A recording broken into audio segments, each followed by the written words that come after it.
Olá, meu povo amado, querido do meu coração, nós estamos de volta finalmente com o nosso podcast Até que a morte separe. Depois de quase 9 meses, a gente recebia cobrança todos os dias na rua, no shopping, onde a gente passava, né, amor? Exatamente. Todo mundo falava, quando que vai voltar o podcast? Eu dizia, calma que nós estamos preparando algo incrível, um novo cenário, um novo tempo, uma nova temporada para vocês com muito amor e com muito carinho, né? Uma nova estação, onde nós vamos estar sentados à mesa dessa vez. A gente sempre fala que há poder à mesa, então nós vamos estar sentados à mesa, tanto com profissionais que vão nos ajudar a ter um relacionamento melhor, como também com outras histórias de casais que vão nos inspirar, que você já sabe muito bem que é a especialidade do Até que a Morte Separe, né? E eu tô muito feliz, amor, porque nós já começamos com chave de ouro, né? Com o pé direito. Da melhor forma. Da melhor forma. Com ela, que já é uma parceira nossa. Ela já é cadeira cativa, né, amor? Já é de casa, né? Já né? é de casa. E hoje o assunto é quente. Por quê? Porque muitos casamentos e relacionamentos estão frios e a gente precisa que pegue fogo neste lugar. Mas como fazer isso se a rotina do dia a dia, a falta de admiração, as brigas, a impaciência fez com que o relacionamento se esfriasse? Como deixar o relacionamento mais quente? E aí, ela é especialista em responder isso, né, meu amor? Ninguém melhor do que ela, com vocês, senhoras e senhores. De onde você estiver, prepare as suas mãos para aplaudir minha querida amiga Nara! Ei! Nara, que é sexóloga, terapeuta de casais, psicóloga. Gente, é um know-how muito grande. Mas hoje nós vamos estar conversando sobre como aquecer esse relacionamento. Precisamos, né? Animar aí a vida dos casais. A rotina muitas vezes acaba a rotina ela chega para todo mundo. Não tem como escapar da rotina, mas é a construção dessa rotina que vai fazer a diferença, a conexão do casal, né? Então é muito importante, porque no namoro é um fogo que não cessa.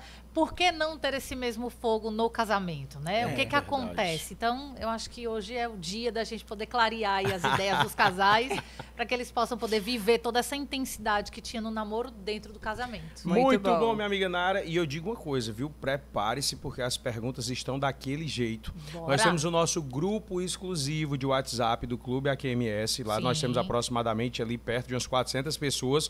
E nós jogamos lá para eles a oportunidade de fazerem perguntas para você. Perfeito. Então tem muitas perguntas do clube hoje para você. E deixa eu aproveitar para você que já está escutando ou assistindo a gente, né? Você que quer participar do nosso grupo VIP, é só entrar na bio do Clube AQMS, que é o Clube Até que a Morte Separe. Lá vai ter um link para você participar do grupo VIP. Esse grupo VIP, ali a gente dá vários conteúdos gratuitos. Você que sempre gosta de estar à frente, conhecendo mais sobre o seu relacionamento, o que precisa melhorar e como melhorar, nós vamos dar dicas essenciais para vocês sempre através desse grupo, e é tudo gratuito. Então, você pode fazer parte. E, além disso, você também tem o direito de fazer perguntas aqui para o nosso podcast. Lembra isso que do grupo que eu acabei de falar? É isso que ela está dizendo. Você está esperando o quê? Vai lá no link, clica e vem fazer parte esse exército de casais que não abrem mão de ter um casamento feliz, um casamento abundante, um casamento alegre. Porque, meu amigo, a pessoa que diz que casamento é prisão, é sofrimento, é coisa ruim, é porque ela ainda não descobriu o que é casamento de verdade. E eu posso te provar isso. Tá aqui, casada há 12 anos, feliz da vida, não, beijinho. Meu Deus, essa mulher maravilhosa dessa. Meu Jesus. Ninguém viu, né, os entendimentos antes de começar, e é por isso que aquece. Mas vamos parar de conversar aqui, Nara, porque eu já quero começar com as perguntas, né, de todos o nosso pessoal, né, do grupo VIP. Vamos lá, doutora Nara, é normal o casamento perder a paixão com o tempo e carregar tantos problemas assim? Então, normal não é, né? A gente tem normalizado coisas que não podem ser normalizadas nunca, e essa é uma delas. Esse padrão, a gente chama de crença dentro da psicologia. O que é crença? Crença é um pensamento rígido e irrefutável que a gente carrega ao longo da nossa vida. Então, a gente aprendeu dos nossos pais, e a gente ouviu muito, né? Quem tá solteiro quer casar, e quem quer casado quer ficar solteiro, né? A gente ouviu esse casamento, ó, quando você quer Você quer namorar, fique só. Você quer transar, não case não, porque não vai ter. Então, a gente escuta muito. Tem muitos memes no Instagram sobre isso. Então, isso acaba fortalecendo os nossos pensamentos e as nossas crenças. Então, nunca será normal o casal chegar nesse lugar. O que acontece? É que é o seguinte, ó, gente. Casamento é aquela expectativa, eu quero viver com aquela pessoa. E depois que eu consigo, o nosso cérebro automaticamente ele tem um mecanismo que diz assim, ó, consegui. E aí ele relaxa, literalmente, ele vai relaxar. Por quê? Porque tudo aquilo que eu sonhei, eu conseguia. Então eu vou me adaptando, eu vou me acostumando. E a gente entra num lugar que a gente chama de zona de conforto. Zona de conforto não é que eu estou deitado, dormindo sem fazer nada. É que eu começo a trocar as minhas prioridades. Então tem uma ordem de prioridades muito clara, que eu gosto, uma pirâmide de prioridades, certo? Que é Deus, você, casamento, filhos e o resto. Muito bom. Essa é a ordem cronológica que a gente precisa ter para ter um casamento conciso. Se essa ordem sua não está nesse lugar entre Deus, você, seu casamento, seus filhos e o resto, a ordem é que você já está com problemas. Porque muitas pessoas já colocam, né, por exemplo, o trabalho em primeiro lugar, ou o filho, a maternidade, a paternidade, ela mexe muito com a gente. Muito. Não que alguns períodos da nossa vida a gente tenha que prestar mais atenção, claro, né? Os 3 primeiros meses. Mas isso não significa dizer que o pai não possa fazer parte. E que a mãe também não tenha que ter tempo para ela se cuidar nesse processo. Aí é uma parceria, né? Precisa existir um alinhamento entre o casal, né? Então isso faz a diferença. A gente fez uma pregação outro dia, eu e a Lohane, para alguns casais, e a gente falava exatamente sobre isso, Nara, só que com outro nome. A gente falava sobre adaptação hedônica. O que é adaptação hedônica? O meu sonho é ter o carro X.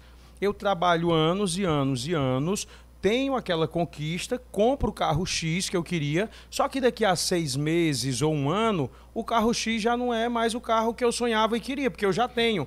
Então eu começo a sonhar e a desejar outra coisa. Eu me acostumei com a bênção que eu ganhei, que eu recebi.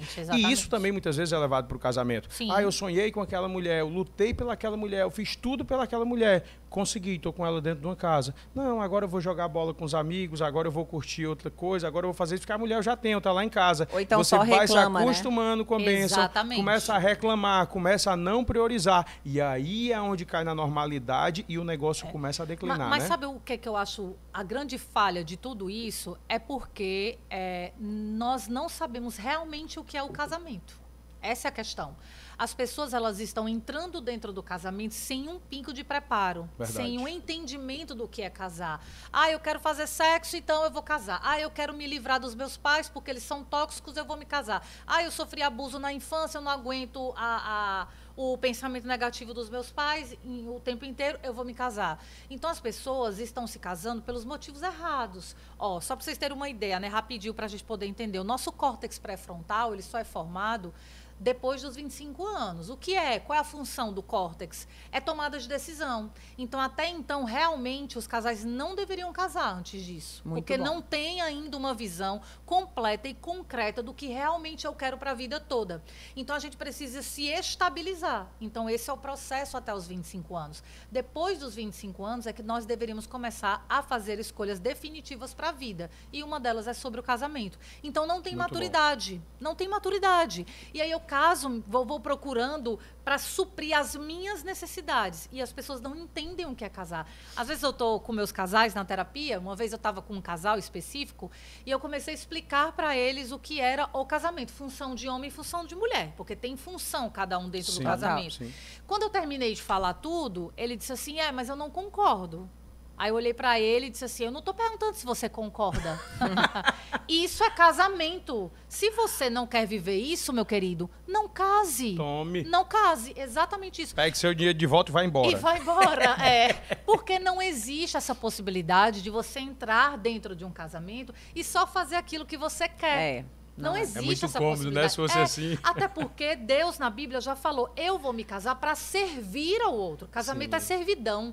eu vou servir a outra. Então, se eu caso pensando em fazer o melhor para mim, eu já comecei errado. É verdade. E aí, dentro do processo, eu vou largando, eu vou deixando, eu vou desinteressando, eu vou colocando as minhas necessidades como prioridade e vai se perdendo o casal. Por isso que eu falo que, às vezes, casamento não é para todo mundo. Não é. Não é para todo mundo. Então, é ver a prioridade, né? Exatamente. Realmente é ver o que você aguenta, o que é importante para você. E aprender e buscar orientação. O que falta muito para os casais é buscar orientação.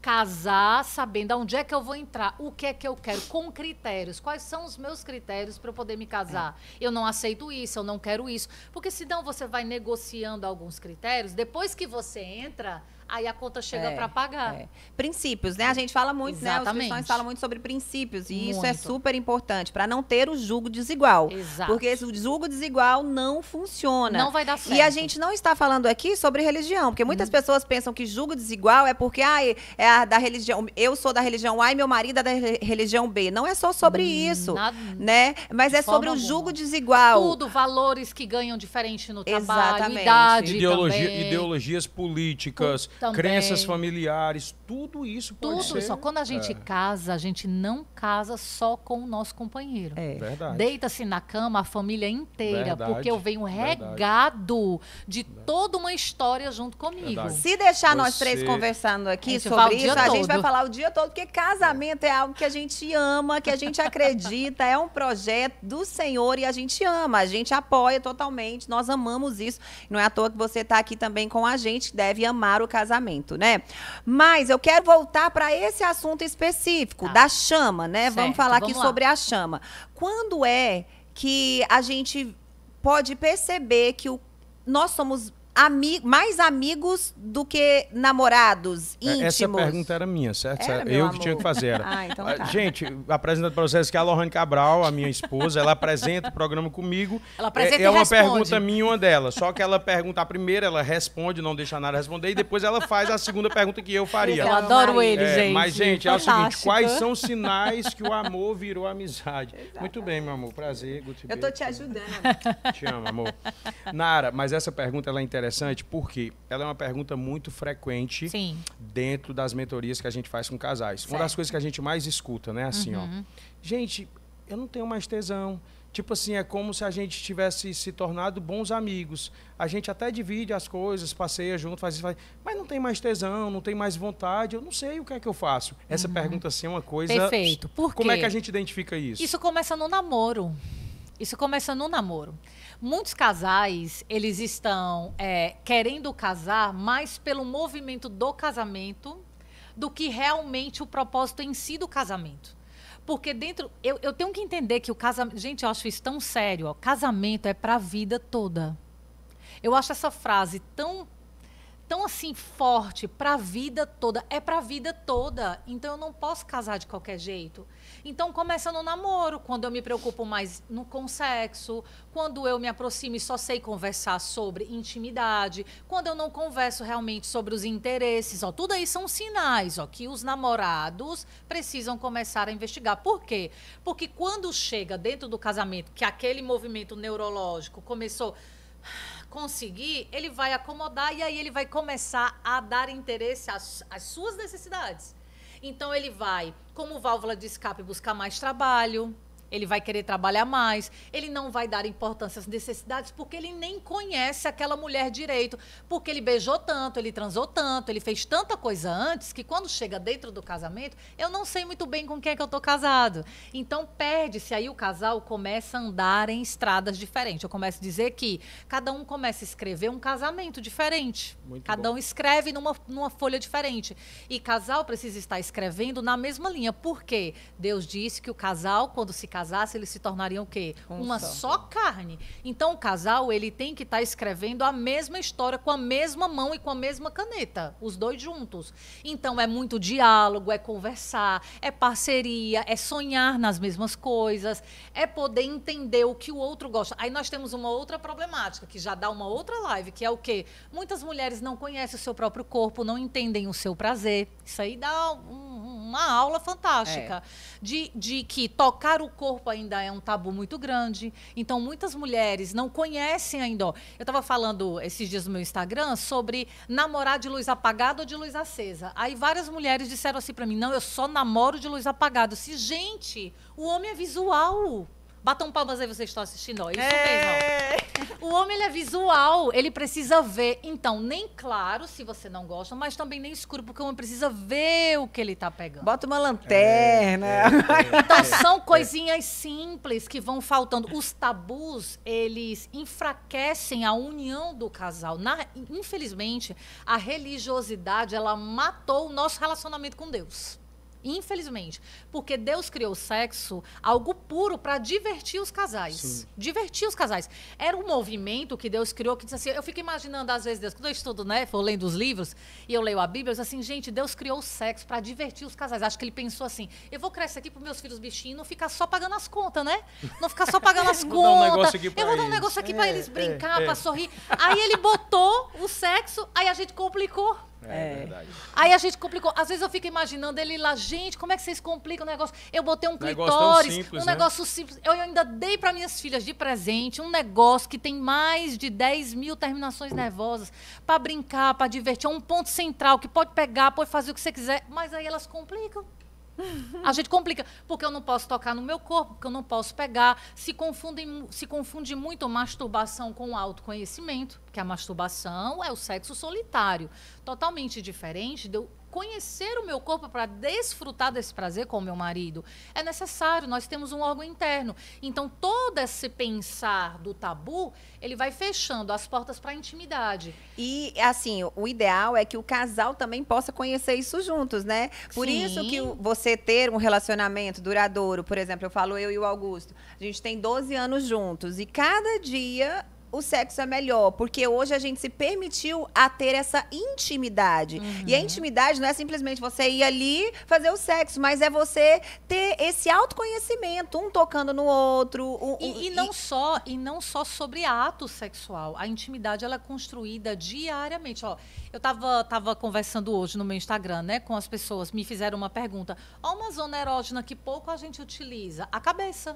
Meu marido falou sobre isso, ele falou assim, amor, eu tô sentindo falta dos cafunés que você faz. A cabeça é uma zona erógena. A Olha que cabeça legal. é uma zona super erógena. Você fazer uma massagem, pegar entre os cabelos com unha. Então, são as descobertas que o casal precisa fazer juntos. É talvez o carinho, né? Pode ser que um não goste na cabeça, mas outro goste na nuca. E aí eles vão desbravar o corpo. Nós temos aproximadamente, gente, 800 zonas erógenas. É muito lugar pra gente poder tocar e sentir prazer. Eita, ia ser 2 podcasts só pra gente falar tanto. Mas os principais a gente conhece: pescoço, orelha, pernas, peito, a própria genital. Então, tudo isso o casal vai se perdendo. Porque eles entram, a comunicação começa a se distanciar, porque a comunicação ela é a base, ela é a base do casal. E não só conversar sobre os problemas. Quando eu pergunto para muitos casais, não, a gente conversa bem. Eu falo assim, sim, mas vocês dois conversam sobre vocês dois? Eu já tive que criar perguntas para os meus casais na terapia para eles poderem saber conversar. Porque senão a gente não sabe conversar sobre nós dois. Eu tenho que criar atividades para os meus casais com perguntas para eles conseguirem se conhecer, porque eles não sabem fazer isso. Senão só fala sobre problema, boleto, fala menino, sobre os problemas. Filho, exatamente, exatamente. Mas, Nara, assim, você falou vários, né, assim, exemplos aqui pra gente de que quando vira amizade, né? Sim. Mas quando é que a gente deve se preocupar? Por exemplo, as esposas ou os maridos que estão nos ouvindo agora, os sinais mais claros de que o outro está sentindo como se fosse amigo, não está mais desejando como antes. O que a gente deve dar um sinal de alerta e fazer o quê? Vamos lá. A partir do momento que a gente... Vou fazer uma analogia para a gente poder entender. A partir do momento que eu engravido e o nosso filho nasce, quando é que eu vou deixar de me preocupar com ele? Nunca. Nunca mais. Assim que eu caso, eu nunca devo deixar de me preocupar com o meu casamento. Uau, muito bom. Nunca mais. A partir do momento que eu tomei a decisão de me casar, sabe aquelas palavrinhas? Na alegria e na tristeza, na doença e na saúde para a vida inteira, até que a morte os separe. Sim. É exatamente isso. Então, a partir do momento que eu disse o sim lá no altar, eu não devo mais baixar a guarda para minha parceira, para o meu parceiro. Muito bom. Começa ali. Não é depois que a gente tem um problema, não. É ali. Saindo dali, eu já tenho que me preocupar com a lua de mel. Como é que eu vou tratar a minha esposa? Como é que eu vou tocá-la? Como é que eu vou tocar o meu marido? O que é que ele gosta? O que é que ele gosta de fazer?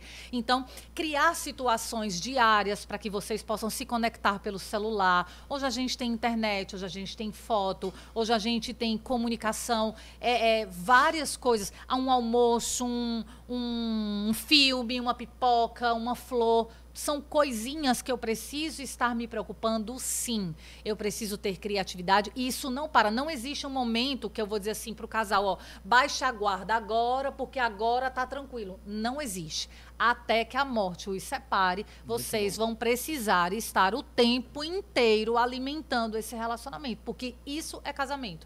A partir do momento que eu decido estar com alguém e me tornar uma só carne com ela, eu tenho uma responsabilidade afetiva de fazê-lo feliz e de fazê-la feliz. Então, não tem onde parar, não tem onde E os sinais que você percebe? Os sinais, primeiro, o casal precisa ter uma boa comunicação, falar sobre tudo. Tudo começa bem na comunicação. Quando eu acredito que omitir é melhor do que falar. Entende? Então, não vou falar não, porque vai causar um problema. É melhor que o casal cause um problema para que eles possam resolver do que omitir. Não fugir de conversas difíceis. Exatamente. Tem que ter. Eu não gostei disso, é melhor falar logo. Até porque, olha, é uma bolinha de neve, porque assim, eu acredito que nós não temos problemas de relacionamento. Nós temos problemas de infância e adolescência que se tornam problemas de relacionamento. Eu levo os meus problemas e os meus traumas para dentro do meu relacionamento. Por exemplo, se eu sofro de depressão, a grande probabilidade é que eu leve esse problema para dentro do meu casamento. Sim. Então, a ordem é a gente resolver isso antes de entrar no nosso casamento. Ou entrando, buscar ajuda para resolver. Porque todos nós temos traumas. Na realidade, eu até brinco às vezes dizendo, né? Todos nós temos traumas. Quem não tem trauma por não ter trauma, né? Muito bom. Todos nós temos traumas. A gente tem as nossas questões da infância, a rejeição é um problema seríssimo que eu tenho enfrentado dentro dos consultórios, na terapia de casal, na terapia individual, muita rejeição na infância, falta do entendimento, o que eu falei para vocês, a falta de entender o que é o casamento. Eu não sei o que é o casamento, ninguém me ensinou o que é o casamento. Aí o problema é porque a pessoa coloca no outro a esperança da mudança. Exatamente. Eu projeto no outro que ele vai me fazer feliz e que ele vai me tirar desse lugar. E não vai. Não vai. Eu falo muito, você é o condutor da sua vida. Por isso que a ordem precisa ser Deus, você, casamento, filhos e o resto. Porque se você não estiver bem, você vai adoecer o seu casamento. Muito bom. Nara, eu vou fazer só mais uma pergunta para a gente já entrar aqui direto nas perguntas do clube também, porque a gente já está com um tempo bem avançado, né? Qual a dica que você dá para os casais para que eles não deixem essa chama apagar, esse fogo? Existe algum tipo de... Como é que eu posso dizer? Dicas mesmo do dia a dia. Olha, faça isso para que eles possam sempre estar dando uma apimentadazinha, tá dando aquele, né, não cair na rotina. Primeiro, eu oriento aos casais, principalmente que nós estamos aqui, temos um público bastante cristão, busquem primeiro a Deus, criem um projeto para que o casal possa estar buscando a Deus nas primeiras horas do dia, nem que seja só com uma oração, se não puder para fazer muita coisa. Chamar Deus para dentro do relacionamento é um ponto primordial para que possam ajustar. Segundo, baixem a guarda. Ninguém está competindo, estamos no mesmo barco. Muito bom. Vocês estão remando para o mesmo lugar. Então, casamento onde tem orgulho, ele vai afundar. É ordem, é clássico. Então, retirem o orgulho, baixa a guarda. E aí, homens, tomem atitude. O homem precisa entender isso. Meu casamento está com problema e eu não vou fazer nada. Quem é a cabeça do lar? É o homem. Então, ele precisa se posicionar. Se você está enfrentando um problema, é sim o homem que precisa tomar a frente e ir lá resolver. Segundo, comecem a criar condições para que o casal, principalmente para os que têm filho, terem momentos a sós. Então, pela manhã, não deixem um beijo sair do relacionamento. Tirem um beijo de língua do sexo e tragam para a rotina. Isso é muito importante. Eu desafio ao casal que beija de língua todos os dias enfraquecer o relacionamento. Porque o beijo é a principal carícia oral. O beijo, ele é a extensão para o sexo. Mas você falou muito bem, né? O beijo de língua. Porque as pessoas se acostumam só com o selinho.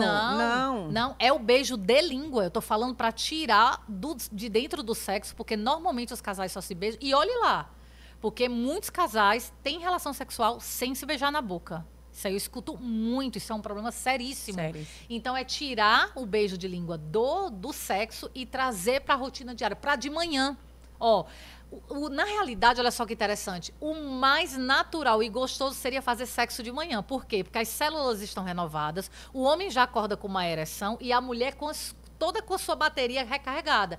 Mas normalmente a gente deixa o sexo para o quê? Para a última hora. Para o fim. Para madrugada. Se der, se der, a gente faz. Então o sexo, ele tá sendo o resto do tacho que eu tenho de força para fazer. Que era para ser uma prioridade. Era para ser os casais. Eu vou dar uma dica. Olha, homem é visual, mulheres. Estiguem seus maridos. No meio do dia, manda foto de uma calcinha. Eita! Você quer? Uma vez eu estava com um paciente meu, e aí a gente estava trabalhando essa parte de erotização. Só pra gente deixar claro aqui que você já entrou na primeira pergunta, né? Como não deixar o relacionamento esfriar? Pronto, então a gente essa já pergunta emenda. Do nosso AQMS, do grupo, e a gente já emenda. A gente já emenda. Então, eu estava trabalhando essa parte de erotização com a minha paciente, ela muito envergonhada, e eu falei para ela, você precisa ter criatividade para poder aguçar o visual, porque homem é visual. Então, uma dica bem clara é mulher trabalhar o visual. Então, assim, deixem as calcinhas beges para quando você for trabalhar. Coloque uma calcinha mais bonitinha, compre confortável e de cor, porque o homem é visual, ele gosta preto, branco, vermelho, as cores mais nítidas, azul. Então, tudo isso acaba ajudando o casal. E aí, ela tirou uma foto e disse assim, amor, olha o que te espera à noite. Eita. E aí demorou 5 minutos, 10 minutos e nada dele responder essa mensagem. Ela ligou pra mim, ensinaram, ele não gostou, esse homem não gostou. Quando deu 30 minutos, ele mandou uma mensagem e disse assim, se arruma, meu bem, que eu tô chegando aí, né?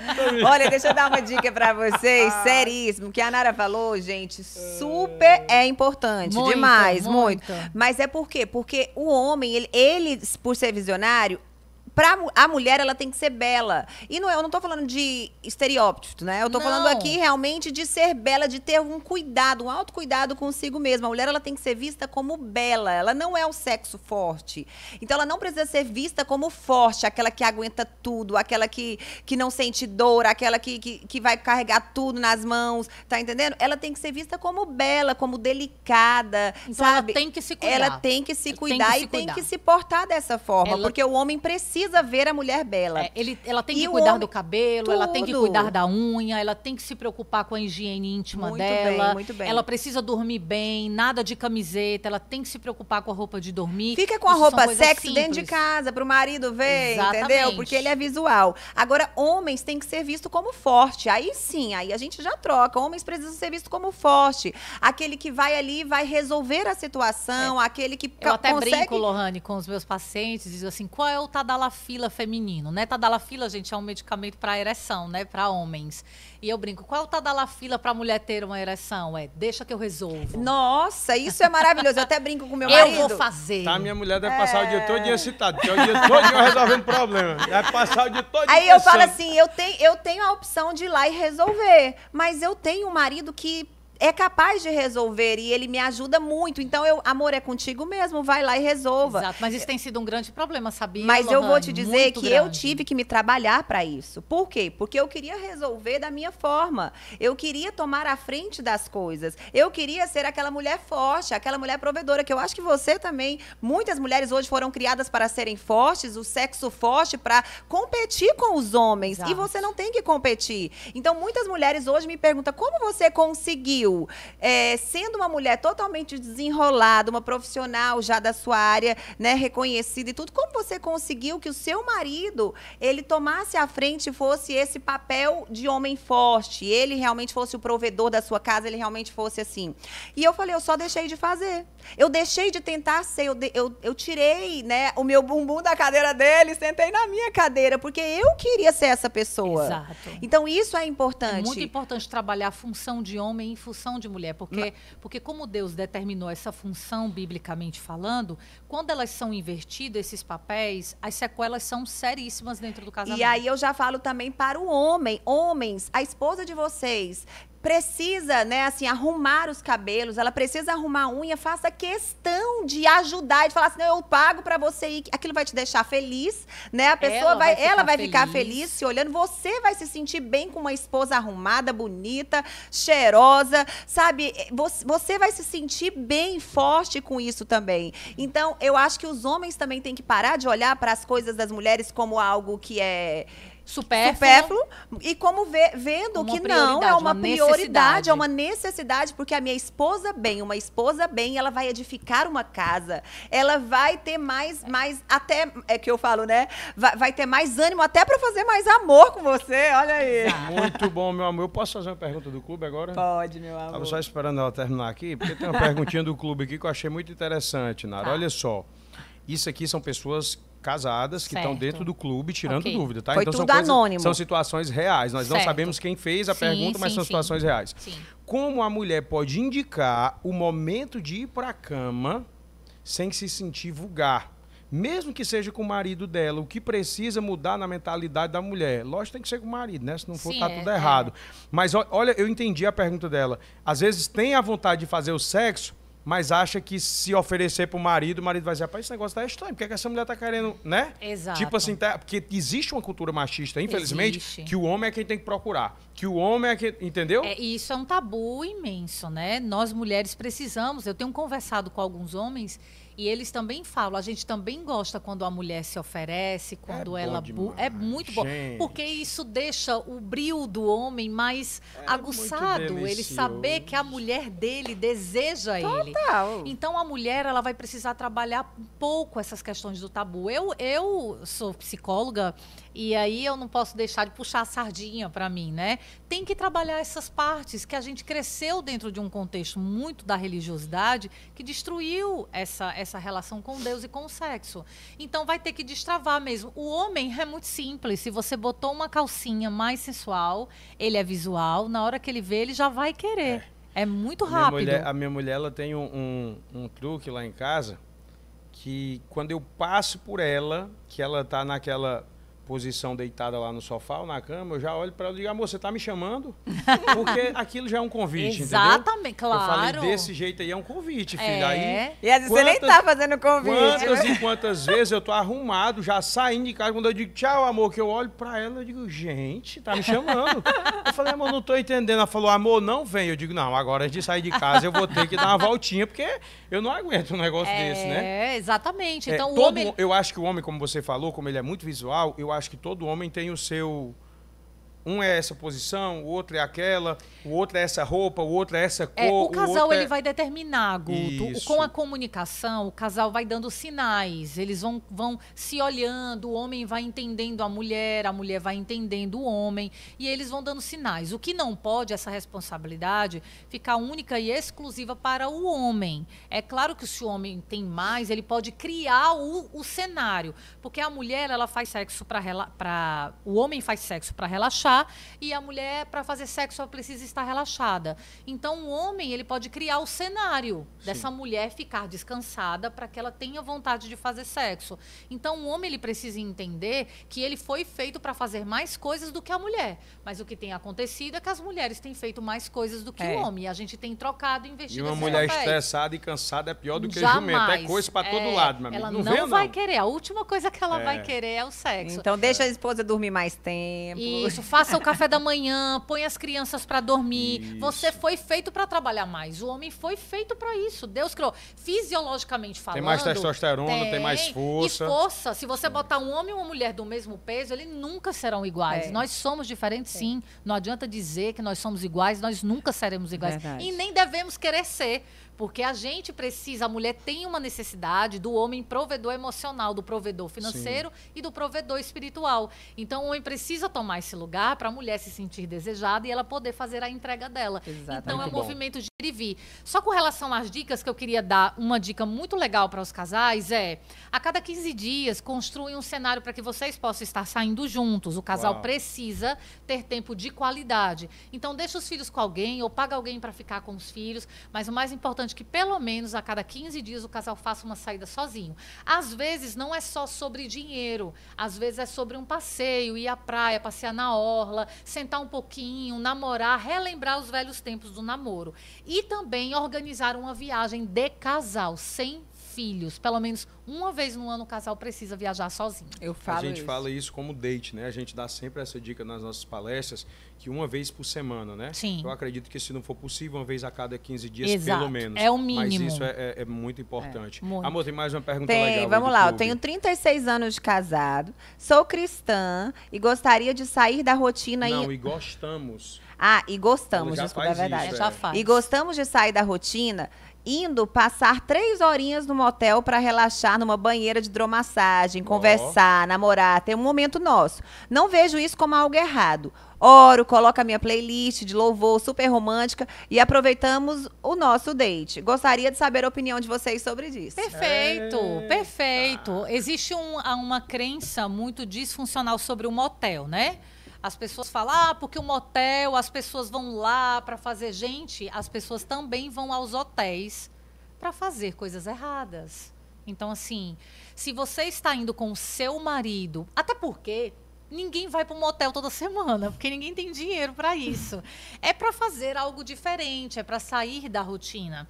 Então, se você está indo lá com o seu marido para viver um momento para vocês dois e vocês têm total consciência do ambiente que estão e vão usufruir um para com o outro, eu não vejo problema algum, até porque nós também temos, que eu recebo muito no meu consultório, é o problema financeiro mesmo. Às vezes eu não tenho condições de pagar um hotel, mas um motel 1 ou 2 horinhas, 3 horinhas, é o que cabe no meu bolso e é o que eu vou poder. Muita gente mora com sogra, tem os filhos que dormem no mesmo ambiente, então eles vão precisar ter um outro ambiente para poder ter essa questão. Até porque essa questão do motel para o sexo, ele é muito cultural, né? Nos Estados Unidos e em outros países, o motel, ele é um hotel de beira de estrada para as pessoas dormirem, né? Um hotel rápido, exato. Assim, eu viajei com meu filho, eu estava nos Estados Unidos há uns meses atrás, e a gente parou para dormir no motel, porque a gente estava viajando, estava subindo de uma cidade para outra, e a gente parou em um hotelzinho simples de beira de estrada para você descansar mesmo. E lá é um motel. E a gente dormiu junto tranquilamente, a gente entrou no hotel, deitou,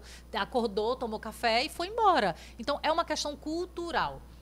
Então, sexo as pessoas fazem em qualquer lugar, é no hotel, é no motel, é em casa. É claro, se você puder criar aqui o seu cantinho, a sua casa, o seu quarto, seja privado, maravilhoso. E aí, vez por outra, você vai lá, num hotel, você pode trocar, passa um final de semana num hotel legal, e aí depois você vai para um motel algumas horinhas para usar a hidromassagem, que é legal para o casal, tá ali num negócio diferente que não tem em casa. Então, isso é o que faz acender a chama do relacionamento, é eu ter a criatividade e entender que eu estou fazendo para o meu esposo e quebrar um pouco esses tabus, porque a gente vai botando tanta barreira para o sexo que chega, não pode fazer mais nada. Porque sexo oral não pode porque é pecado. Porque eu não posso pegar aqui porque é errado. Porque eu não posso beijar aqui porque também é pecado. Então, o que é que pode, gente? E assim, a dica também que eu acho que a gente precisa prestar atenção, e eu falo isso principalmente para os homens, porque às vezes o homem coloca muita responsabilidade também na mulher. Ela que tem que pensar onde que vai, ela que tem que fazer e pensar no date, ela que tem que, sabe, o homem também deve fazer isso. Isso traz até algo bom para a mulher. Ele decide, olha, hoje eu reservei uma noite só pra gente. O nosso filho vai para tal lugar, eu já combinei, eu já fiz isso. Tipo assim, a mulher vai falar, meu Deus, que massa, né? Tanto é que quando eu passo essa atividade para os meus casais, de 15 em 15 dias, para eles saírem, eu digo, né, uma vez é ela que comanda e outra vez é você quem comanda. Exatamente. Para que ele também tome a iniciativa de fazer algo diferente. Então, assim, uma vez ela e outra vez você, para que vocês possam trabalhar, o surpreender. Porque, ó, uma vez eu estava conversando com um casal, ele disse assim, ai, Nara, eu passei uma semana inteira pensando o que é que eu vou fazer. É exatamente isso que eu quero. Que os seus pensamentos estejam em torno de agradar o seu marido. Essa é a função da atividade. Muito bom. Nara, tem mais pergunta aqui do clube. Tem um monte de pergunta boa aqui. Tá. Olha só o que é que o pessoal está dizendo. Eu amei essa pergunta aqui também. Afinal, a gente precisa de data e hora marcada para fazer sexo? Ou isso é a morte do desejo? Então, casal não precisa ter hora e dia. Casal precisa ter vontade. Agora, o que acontece? Tem casais que funcionam bem com isso. Eu tenho casais... Criar expectativa, rola o pensamento... Isso, mas tem casais que trabalham muito, que têm uma rotina muito puxada. É tudo na base da agenda. Exatamente. Então, funciona para eles se sentem bem. Apesar de que, mesmo esses casais que funcionam bem, eu peço para eles, pelo menos uma vez no mês, fazer algo fora da rotina. Porque a rotina vai trazer essa zona de conforto e vai acomodar. Porque o nosso cérebro, ele precisa estar movimentando e a liberação de dopamina, ela vai sempre querendo algo mais. Então, o casal, ele precisa, vez por outra, criar algo diferente para poder estar sempre harmonizado. Não existe uma ordem. O casal precisa entender que precisa ficar bom para os dois. Não pode ficar bom só para um, tem que ficar bom para os dois. Entendendo que, se eu não estou conseguindo flexibilizar nem ceder, aí é onde eu preciso buscar ajuda. É muito importante os casais entenderem da busca de ajuda antes que chegue num lugar onde não dá mais para resgatar. Eu só finalizando aqui em relação a essa pergunta, no meu caso, combinar o sexo para mim é a morte. Olha, tal dia, tal hora, a gente vai para aquele lugar... Pra mim, isso nunca funcionou. Pra mim, é tipo assim, eu tô em casa, de boinha, não tô... Olhei pra minha mulher, rapaz, que negócio legal, vem aqui que eu tenho um negócio pra te contar. Então, é assim, é o momento, entendeu? Você constrói aquele momento. Eu tô viajando, eu tô no hotel, eu tô em algum lugar, então Mas assim... Mas o date, por exemplo, você sempre pensa que no final vai existir o date é outra situação, porque o date não é pra fazer sexo. O sexo faz parte do date. Se rolar, massa. Mas o date é o quê? Vamos assistir um filme junto, vamos fazer uma pipoca, vamos cozinhar junto, vamos no restaurante, vamos pra não sei aonde. Esse é o date. Vamos fazer um passeio. Aconteceu que no date foi massa e rolou, tá tudo certo. Agora, se disser assim, ó, tal dia, tal hora, sim, a gente vai fazer assim. Pra mim, isso é a morte. Tipo assim, como é que eu combino uma coisa que vem do desejo? Pra mim, não rola. Tipo assim, pra mim. Sim. Pode ter gente que funcione assim. Para algumas pessoas funcionam. Funciona. Então, a gente precisa trabalhar dentro da dinâmica do casal e o que faz sentido para eles. Então, quando não faz, por exemplo, no seu tipo, não adianta a gente insistir. Não existe o certo e o errado, Não né? existe. Não existe o certo e o errado. Mas aí, quando você casa com uma pessoa que tem sentido, então você suporta em amor. Exato. Por exemplo, vamos supor que você... E que não é muito difícil, porque o homem, como ele é muito visual exato. É você tirar a roupa. Assim, quase que 90% dos homens, quando eu falo sobre esse assunto dentro da terapia de casal, eles dizem, Nara, eu tô pronto quando ela quiser. Exatamente. Né? Quando ela quiser, eu tô pronto, né? Os homens dizem muito. Tipo assim, tô aqui, viu? Pode usar. Ei, aí ele faz igual o chiclete com o banana. Se me chamar, eu vou. Exatamente. Muitos homens dizem isso. Vamos para mais perguntas. É bobagem a gente se preocupar tanto com o corpo depois de tantos anos juntos? A gente perde a vontade de fazer sexo porque o corpo mudou ou é porque a gente não se enxerga mais como uma pessoa sensual? Então, essa pergunta, ela tem uma linha bem tênue, porque assim, o teu corpo não pode ser uma interferência para a relação sexual, mas você não pode deixar de cuidar do seu corpo, porque o teu corpo é templo do Espírito Santo. Então, você precisa cuidar dele. Você se sentir bem com o teu corpo, isso vai levantar a tua autoestima, que vai fazer com que você esteja bem. E isso, vou voltar de novo para vocês não esquecerem da nossa ordem, que Deus, vem você. Porque quando você se cuida, automaticamente isso respinga no teu casamento. Total. todo mundo que se cuida vai ter uma boa intimidade dentro do casamento. Então, assim, mas o teu peso, as estrias, o corpo, isso não é relevante para a relação sexual. É claro que com o tempo a gente vai envelhecendo e se você não se cuidar é que vai desenvolver esse movimento de você não se sentir sensual. A falta do cuidado, a falta do amor próprio é que vai conduzir você a perder o interesse. Por quê? A falta do amor próprio, do interesse, aí a entrada ali num lugar depressivo, ela vai fechar a porta dopaminérgica. Fechando ali, eu não sinto mais vontade de fazer nada. Então, cuidar da minha saúde, coisas simples, como a gente falou aqui, cuidar do cabelo, fazer as unhas, se maquiar um pouquinho, botar uma roupa legal, botar um perfume. Estava falando, ó, vão dormir cheirosas, mulheres. Tem que dormir cheirosa, né? Independente se o marido tá ou viajou, não, criem o hábito, porque a cama fica cheirosa, o quarto fica cheiroso. E cheiro é memória, né? E a memória olfativa que a gente tem. Então, eu preciso cuidar de mim para que eu não perca essa condição da sensualidade no meu corpo, independente de como esse corpo está. Se está me incomodando o peso, algo parecido, então eu vou trabalhar para que isso possa ficar bom para mim. Porque eu estando bem, isso respinga no meu casamento. Totalmente. Muito bem, Nara, muito bem. Estamos chegando ao fim. Tem mais 2 perguntas aqui para a gente encerrar. Certo. Olha só, depois de anos de casado, dá para manter o fogo sem ter que recorrer às loucuras? A gente tem que se reinventar ou só precisa mudar a forma de olhar um para o outro? Muito bom. Muito bom. Eu não preciso recorrer a terceiros, nem às coisas que estão fora, e eu ainda vou ampliar mais. Muitas pessoas me perguntam sobre o uso de vibradores. Mesmo eu sendo psicóloga, eu não recomendo para os casais.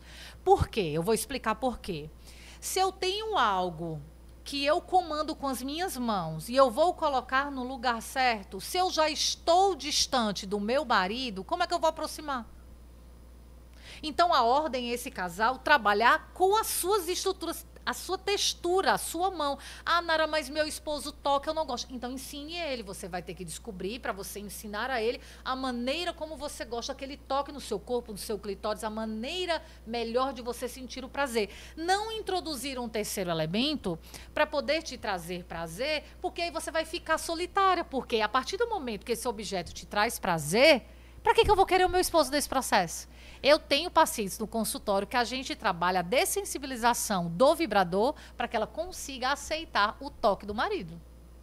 Para você ver, né? Pois é. O que tanto alguns incentivam, eu não gosto de incentivar, porque eu vejo os problemas dentro do processo terapêutico. Resumindo, volta lá para o início do podcast. Problema de comunicação. Pessoas que estão casadas há 10, 15, 20 anos e a mulher nunca falou pro marido, olha, quando tu pega assim, eu não gosto. Eu não gosto, olha, exato. eu queria que fosse assim, eu queria que fosse nesse local, eu Exatamente. Queria que, às vezes, passa porque a vida ela inteira... não conhece o corpo dela. Passa a vida inteira fazendo só para agradar o marido, agradar. Mulheres, por favor, entendam uma coisa, deixar um recado para vocês. Você foi feita para o prazer.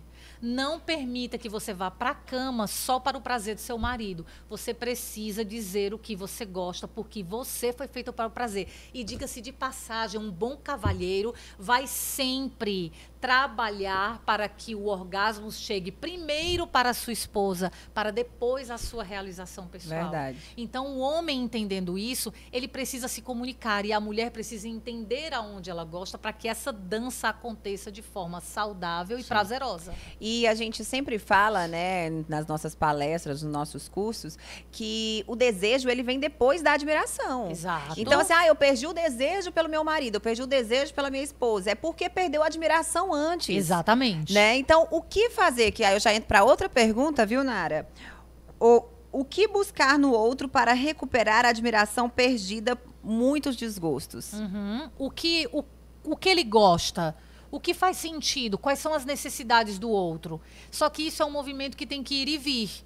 Eu preciso entender as necessidades do meu cônjuge, a outra parte também precisa entender as necessidades e começar a trabalhar dentro das necessidades um do outro. É ver essa disponibilidade Exatamente. no outro de querer fazer o que é importante. Casal saudável tem que estar disponível.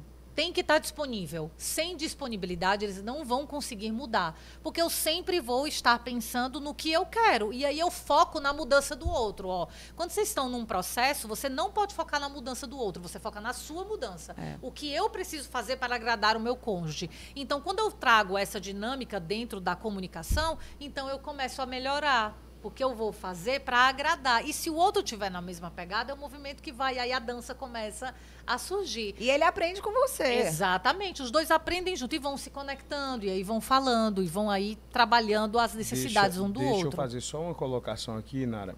Porque eu acho que a pergunta é o seguinte, ó. O que buscar no outro... O que buscar no outro para recuperar a admiração perdida.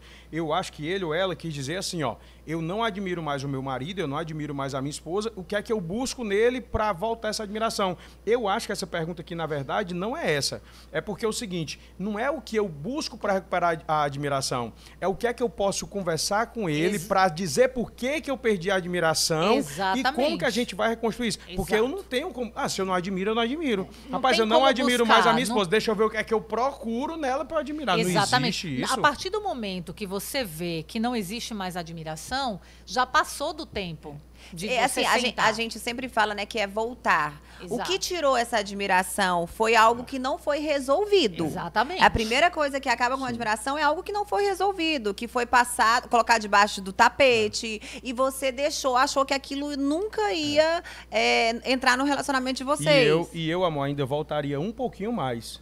É o que é que fez eu me apaixonar por ele, por ela, o que é que eu admirava nela. Essa já é a segunda parte, aí quando você descobre o que é que você admirava, agora você descobre por que você não admira mais. Exatamente. Eu admirava porque ele era muito carinhoso comigo. Mas por que eu não admiro mais? Porque ele deixou de ser carinhoso comigo. Mas quando foi que ele deixou de ser carinhoso? Foi depois daquele episódio, entendeu? É meio que um déjà vu, você vai voltando e vai lembrando do que aconteceu. Exatamente, por isso que precisa falar. Se eu estou sentindo que estamos nos distanciando, é a hora de sentar. E o mais importante, e esse é um ponto que o casal precisa entender, a partir do momento que a sua esposa ou seu marido pontua algo sobre você, preste atenção.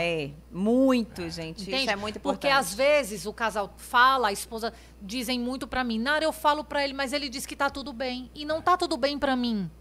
Pode estar tudo bem para você, mas para ele não tá. Se alguém sinaliza, olha, isso aqui não tá bom para mim, escute. Mesmo que você ache que não. Não, tá doida, essa pessoa tá doida. Não, amor, não acho isso. Não é o que você acha. É o que o outro está sentindo. O seu achismo agora você guarda para você. Sim. Porque a partir do momento que o outro está dizendo, eu preciso considerar. Ele tá sentindo, tem alguma coisa. Tem que considerar. Nara, isso é tão legal, isso é tão importante, porque você acha que, tipo assim, não é porque é falta de conhecimento, não é porque... Não é. Todos os casais são sujeitos a isso. Todos. Tá com mais ou menos uma semana, 2 semanas, no máximo, que eu cheguei pra Lohane e falei assim, sabia que eu tô sentindo falta? Você antes era uma pessoa mais carinhosa? Ela falou, o quê? Eu? Como assim? A gente no ápice eu sou muito carinhosa, não sei o quê. Eu falei, claro, você é muito carinhosa. Mas deixa eu te falar uma coisa. Quando eu tô dirigindo no carro e você só põe a mão e fica fazendo café na minha cabeça, é carinho. Quando eu estou dirigindo, você não está fazendo nada, você põe a mão na minha perna, é carinho.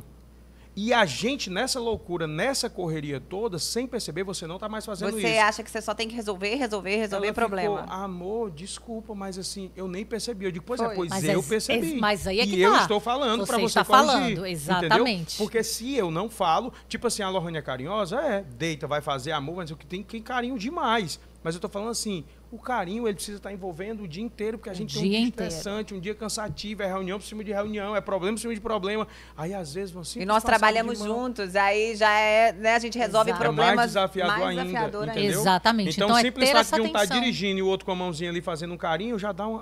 E aí se interessar, olha, simples, ó. Amor, você comeu?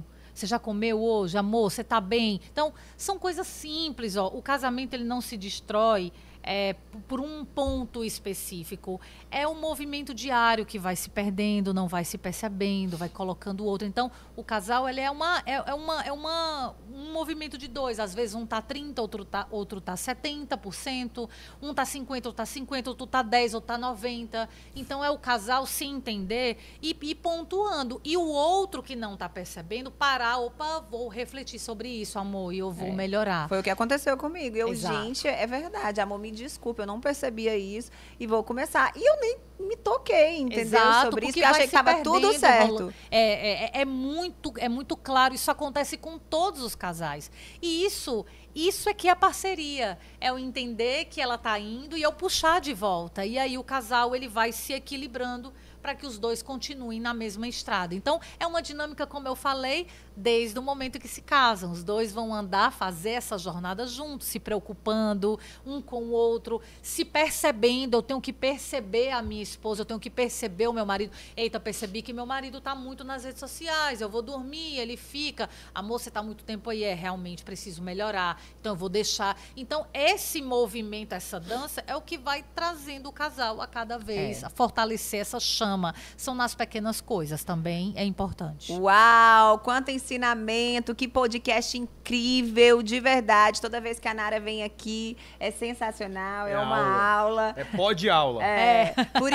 Por isso, compartilhe com mais pessoas, não deixe de compartilhar, porque não só o seu casamento será assim restaurado, como também você vai estar ajudando muitas pessoas a terem um casamento em abundância, um casamento próspero, um casamento que tem o amor, o sexo, tudo junto, sabe? E o que é necessário. Porque casamento, gente, é um conjunto, né? Um conjunto de coisas sendo realizadas ao mesmo tempo com o casal. Então, obrigada, Nara, mais uma vez, de verdade. É um prazer, gente. Vocês são família já. Vocês me abraçaram e eu sou muito grata a Deus pela vida de vocês, pelo casamento de vocês, e que realmente vocês possam sempre entender o real significado. O inimigo, ele tenta destruir exatamente esse movimento, porque casamento é uma instituição sagrada, veio de Deus. E, lamentavelmente, o inimigo vem colocando pequenas nuances dentro para que o casal possa se distanciar. Muitas pessoas buscam o divórcio como uma solução. Na realidade, o divórcio ele é a pior tomada de decisão que você pode fazer na sua vida. Busque ajuda. Deus é passível de restaurar qualquer dificuldade dentro do relacionamento.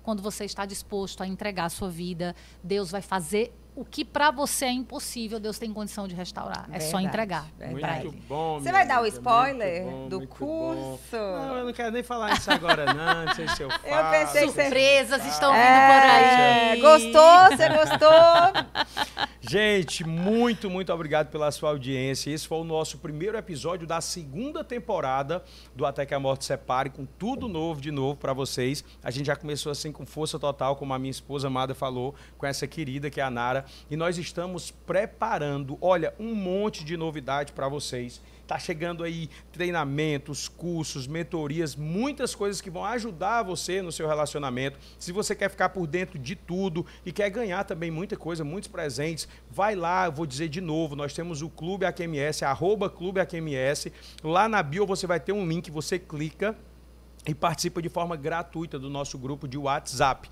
E muito em breve nós estaremos também trazendo um conteúdo muito especial com a nossa querida Nara para vocês. Meu Deus do céu, não vou nem falar mais. Vamos botar fogo nesse grupo, gente. Vamos botar fogo no parquinho, menino, o negócio vai ficar bom. É isso, gente. Muito obrigada e até a próxima semana, né? Obrigada, Nara. Obrigado, beijo, Nara. Gente. Beijo, obrigada. gente. Tchau, tchau.